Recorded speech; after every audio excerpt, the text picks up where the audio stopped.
कक्षा 10 विषय गणित प्रश्नावली 1.2 वास्तविक संख्या। Question number 4। HCF 306, 657 बराबर 9। मतलब 306 और 657 का जो HCF है वो कितना है, 9 दिया है। ठीक है। LCM 306 657 का ज्ञात कीजिए। हमें LCM ज्ञात करना है। दो संख्याएं दे रखी है, एक है 306 और दूसरी है 657। इनका हमें दे रखा है HCF दे रखा है और LCM ज्ञात करना है। ठीक है। तो हमने एक सूत्र पढ़ा था, दो संख्याओं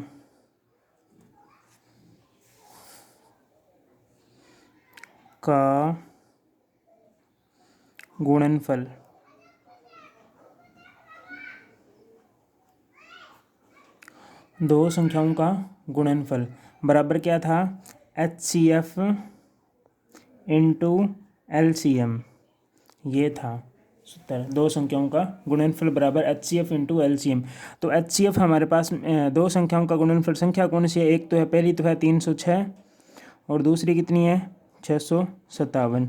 और HCF हमारे पास में कितना दे रखा है, 9 दे रखा है। ज्ञात क्या करना है, LCM ज्ञात करना है। ठीक है। तो ये 9 इधर आएगा तो भाग में चला जाएगा। तो 306 इंटू 657 बटा में 9 आ गया भाग में, बराबर क्या बचा, LCM। अब 9 का भाग देंगे 306 में तो आएगा 34। ठीक है। और 34 गुणा 657 बराबर LCM। और इनका गुणा आप करके देख लेना, शायद इनका गुणा होगा 22,338।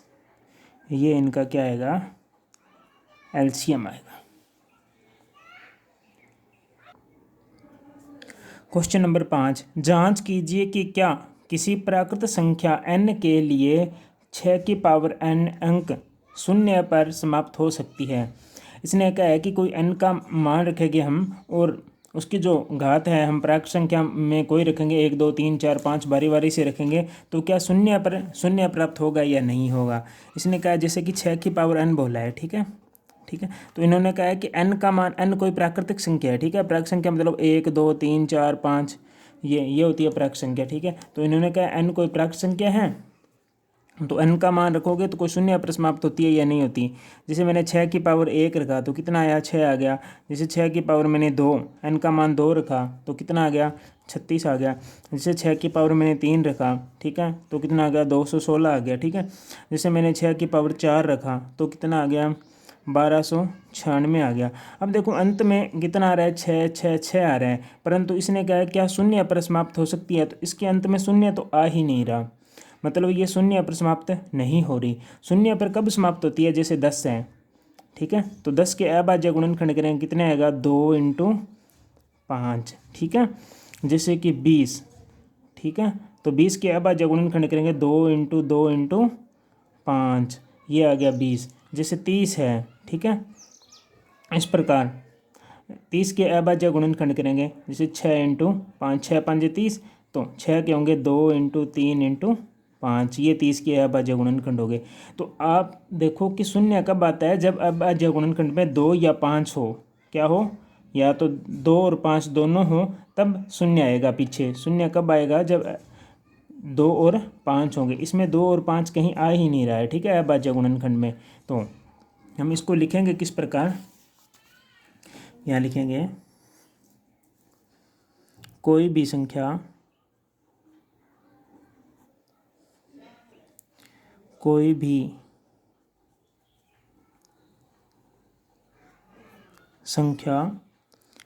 शून्य पर तभी समाप्त होती है, कोई भी संख्या शून्य पर तभी समाप्त होती है जब उसके अभाज्य गुणनखंड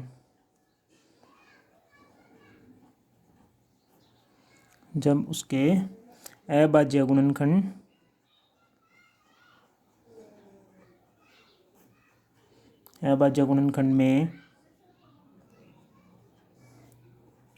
2 व 5 हो। तो देखो 6 के अभाज्य गुणन में 2 और 5 नहीं आते, क्या आता है? 2 आता है, 3 आता है, परंतु 5 नहीं आता। 2 और 5 आता है। तो इसने दिया है 6 की पावर n दे रखी है, ठीक है। तो 6 की पावर के n के गुणनखंड करेंगे तो क्या होगा? 6 के तो होगा 2 और 3, उसकी पावर क्या हो जाएगी? n। अब इनको अलग अलग करेंगे तो 2 की पावर n इंटू 3 की पावर n हो जाएगा। अगर यहाँ 5 आ जाता तो शून्य पर समाप्त हो जाती संख्या, ठीक है। तो हम लिखेंगे 6 की पावर n के 6 की पावर n के अभाज्य गुणनखंडों में 5 नहीं है। देखो 5 नहीं आ रहा, तो 6 के अभाज्य गुणनखंडों में 5 नहीं है। अतः n का कोई भी ऐसा मान नहीं है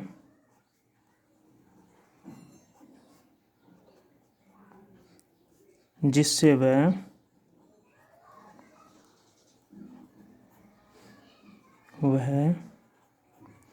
शून्य पर समाप्त हो, ठीक है। हमें ये लिखना है। अगर यहाँ पर आ जाता 2 इंटू 5 आ जाता, मतलब फिर दोनों को मल्टीप्लाई करने पर 10 आता, ठीक है। तो 10 आने पर इधर भी शून्य हो जाता। तो यहाँ पर 2 की पावर n और 3 की पावर n है, इसलिए इसके अभाज्य गुणनखंडों की संख्या में 2 और 5 नहीं है, तो यह शून्य पर समाप्त नहीं होता। क्वेश्चन नंबर 6, व्याख्या कीजिए 7 गुणा 11 गुणा 13 प्लस 13 और 7 गुणा 6 गुणा 5 गुणा 4 गुणा 3 2 गुणा 1 प्लस 5 भाज्य संख्या क्यों है। हमें यह बतानी है कि ये दोनों संख्याएं हैं जो भाज्य संख्या क्यों है, कारण क्या है कि भाज्य संख्या होने का। तो अभाज्य संख्या तो मैंने पिछले वीडियो में बताई थी कि अभाज्य संख्या क्या होती है। अभाज्य संख्या वह होती है जिसमें खुद का भाग जाता है और एक का भाग जाता है। एक तो एक का भाग जाता है और एक संयम का भाग जाता है, मतलब खुद का भाग जाता है। और भाज्य संख्या होती है जिसमें 2 से अधिक संख्याओं का भाग जाता है। 2 से अधिक संख्या का भाग जाता है, तो वो कौन सी संख्या होती है? भाज्य संख्या होती है। जैसे 4 है तो 4 भाज्य संख्या है, क्योंकि 4 में एक तो एक का भाग जाता है, एक किसका जाता है? 4 का भाग जाता है, एक किसका जाता है? 2 का भाग जाता है, ठीक है। जैसे 6 भाज्य संख्या है, क्योंकि 6 में किसका भाग जाता है? 6 का भाग जाता है। 6 में 3 का भाग जाता है, 6 में 2 का भाग जाता है, 6 में 1 का भाग जाता है। मतलब 2 से अधिक संख्याओं का भाग चला जाए वह कौन सी संख्या होती है? भाज्य संख्या होती है। तो हमें बताना है कि इसमें 2 से अधिक संख्याओं का भाग जाता है। अगर 2 से अधिक संख्याओं का भाग जाता है तो वो संख्या क्या कहलाएगी? भाज्य संख्या कहलाएगी।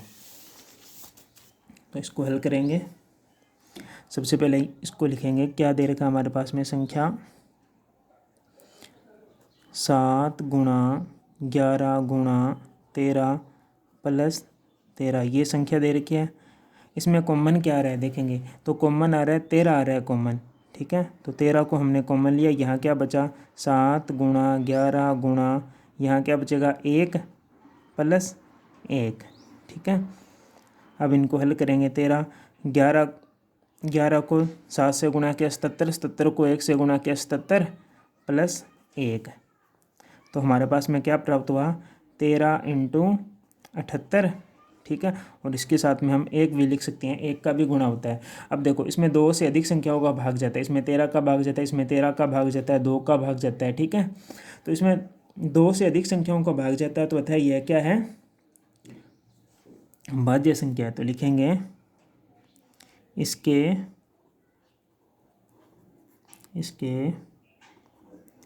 2 से अधिक गुणनखंड है। इसके 2 से अधिक गुणनखंड है, अतः यह भाज्य संख्या है।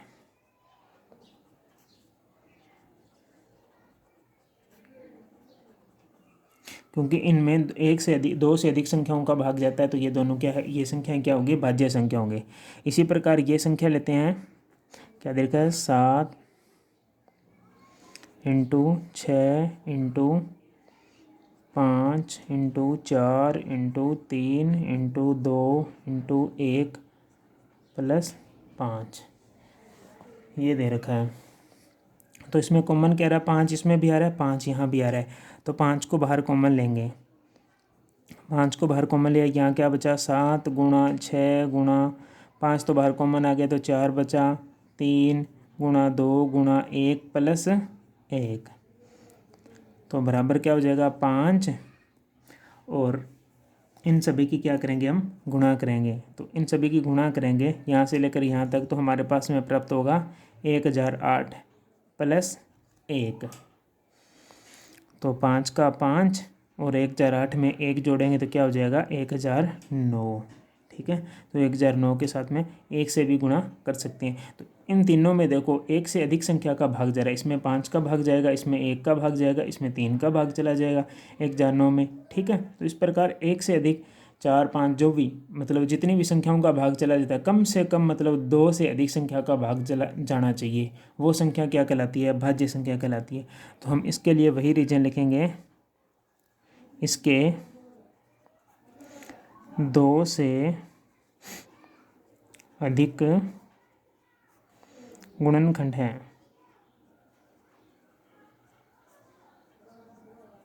2 से अधिक गुणनखंड है, अतः यह है भाज्य संख्या है।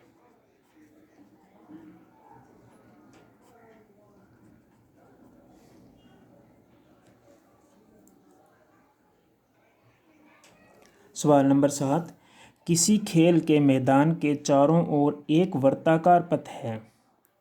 इस मैदान का एक चक्कर लगाने में सोनिया को 18 मिनट लगते हैं, जबकि इसी मैदान का एक चक्कर लगाने में रवि को 12 मिनट लगते हैं। माना वे दोनों एक ही स्थान और एक ही समय पर चलना आरंभ करके एक ही दिशा में चलते हैं, कितने समय बाद वे पुनः प्रारंभिक स्थान पर मिलेंगे। तो इसने कहा है कि सोनिया को कितना समय लगता है, 18 मिनट लगता है। यहाँ लिख दो सोनिया 18 मिनट। ठीक है, और दूसरा कौन है, रवि है। रवि को कितनी मिनट लगती है, 12 मिनट लगती है रवि को।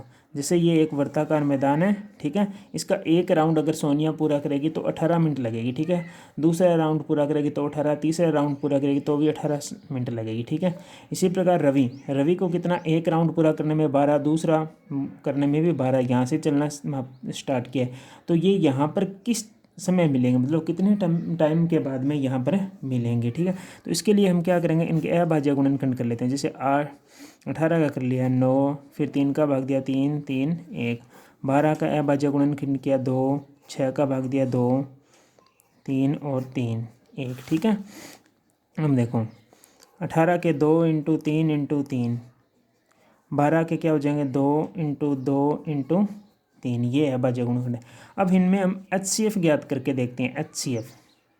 ठीक है, तो HCF क्या होगा, जो दोनों में कॉमन आ गया, एक तो 2 ये रहा और एक ये रहा 3, तो कितना हो गया 6 आ गया HCF। मतलब HCF तो इसमें नहीं ज्ञात करना, क्योंकि 6 मिनट बाद में तो ये दोनों यहाँ नहीं मिलेंगे, क्योंकि ये यहाँ से स्टार्ट करता है 18 मिनट और इसको लगता है 12 मिनट। ठीक है, तो दोनों तो ये तो मतलब जो 18 वाला है तो ये तो लगभग यहाँ होगा। ठीक है, और 12 वाला कहाँ होगा, 12 वाला आधा चक्कर पूरा कर चुका होगा। ठीक है, 12 वाला लगभग। ठीक है, तो दोनों जो कि है 6 मिनट बाद तो नहीं मिलते। इसके लिए हम क्या ज्ञात करेंगे, LCM ज्ञात करके देखते हैं। LCM, तो LCM ज्ञात करेंगे तो LCM क्या होता है, अधिकतम घात लेनी होती है। तो 2 इंटू 3 की पावर कितनी हो जाएगी 2, और यहाँ पर 2 की पावर कितनी हो जाएगी 2 इंटू 3, तो अधिकतम घात लेनी है तो क्या हो जाएगी 2 की पावर 2, 3 की पावर 2, तो क्या हो जाएगा 2 की पावर 2 कितनी 4, 3 की पावर 2 कितनी 9, बराबर 36।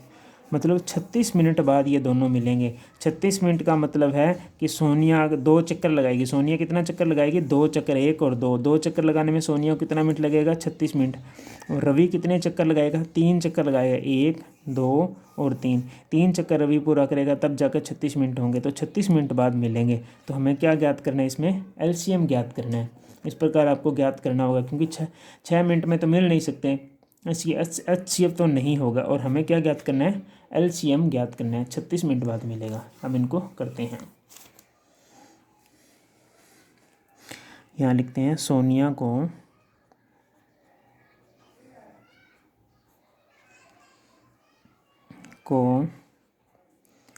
1 चक्कर में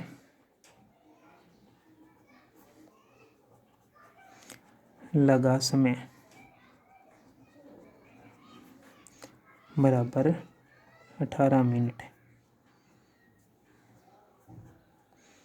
दूसरा कौन है? रवि है। तो रवि को 1 चक्कर में लगा समय बराबर कितना है? 12 मिनट। ठीक है।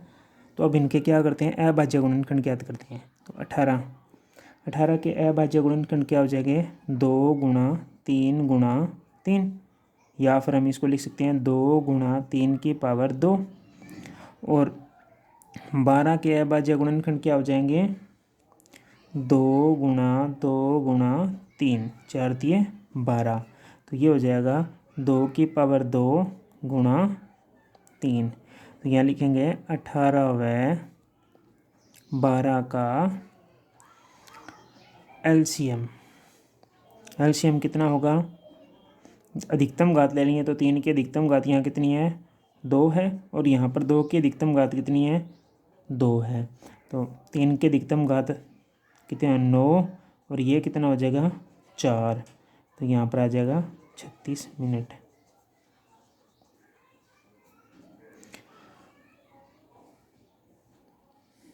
यहाँ लिखेंगे अतः दोनों 36 मिनट बाद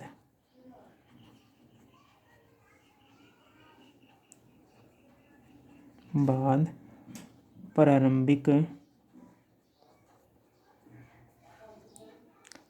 स्थान पर